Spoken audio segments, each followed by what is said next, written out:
Hello and welcome back to my channel. I'd like to tell you a little story today about something that happened over the last 3 months. It's a little funny in some respect, kind of amazing, and definitely a miracle in my opinion. What happened was about 3 months ago, my pickup broke down when my daughter was working at a ranch across town, and she takes care of the livestock a little bit and does some gardening for them. Well, she got there with no problems in my truck, and at the end of her day, she jumps in, she turns the key, and nothing starts. Completely dead. She's a little bit in a panic. She calls my wife, and who of course calls me, and tells me that the error message that she got was an error saying about there was a problem with the charging system. I didn't have a clue what that meant. So I looked it up, and it said that there was one of 3 problems. Either the battery was dead, the alternator was dead, or the voltage regulator was dead. Either way, the truck was not going to start. So my wife gets my daughter back home. My brother-in-law goes and checks it and tries to see if he can do anything. Nothing. So I'm out for about another 2 weeks before I can even get close to looking at it, and I get it towed over to my brother-in-law's house.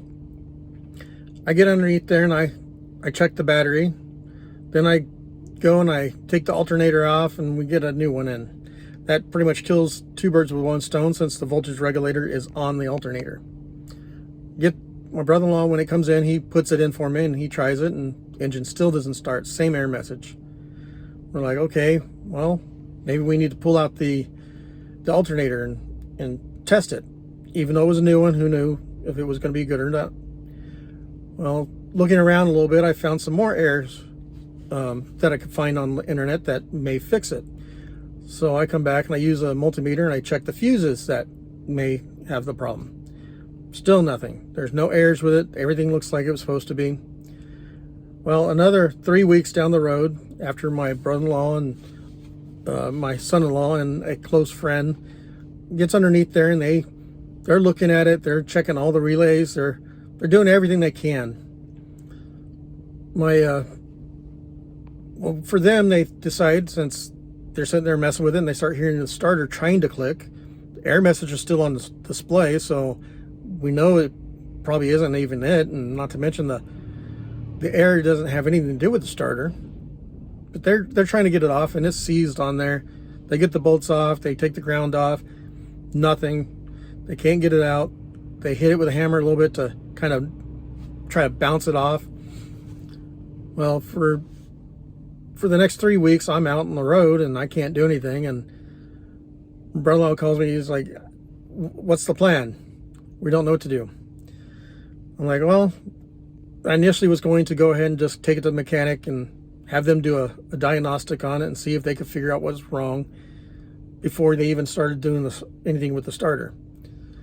He's like, okay, well, when you get back, maybe you can get it towed over to the local mechanic. So I get there expecting to just see the dead truck and try to figure out if I can get the starter off, since they are having problems, so at least we can get it tested. I get a jack underneath so I can have a little bit more room to get underneath. I slide underneath, I look at the starter, and I'm like, okay, not a big deal. I jump in before I try to yank it off. No reason why, just something was telling me. Something was telling me to just go ahead and try to start it. So now this is almost 5 weeks of this truck not starting, multiple people trying to get it started, multiple people trying to get the starter off.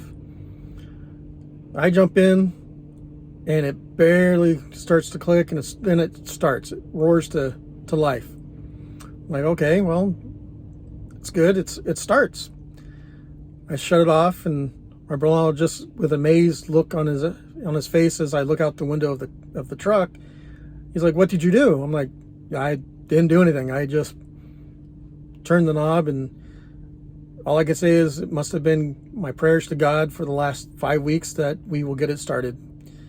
He's like, "Okay, well, can it start again?" So I try, and it tries to crank over, but it sounds like the battery's dead. And there's some error messages on on the screen saying that the battery is low. So I get my jump starter and I plug it in, and sure enough, it fires right up. Not a problem at all.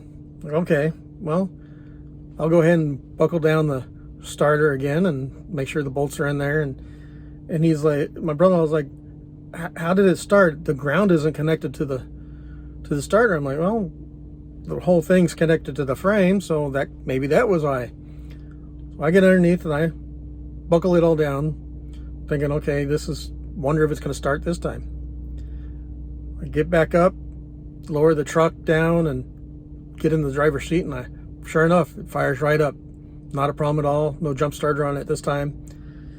I'm like, hey, why don't you follow behind me so I can get it back to my house, and I'll look at it a little bit more when I'm at home.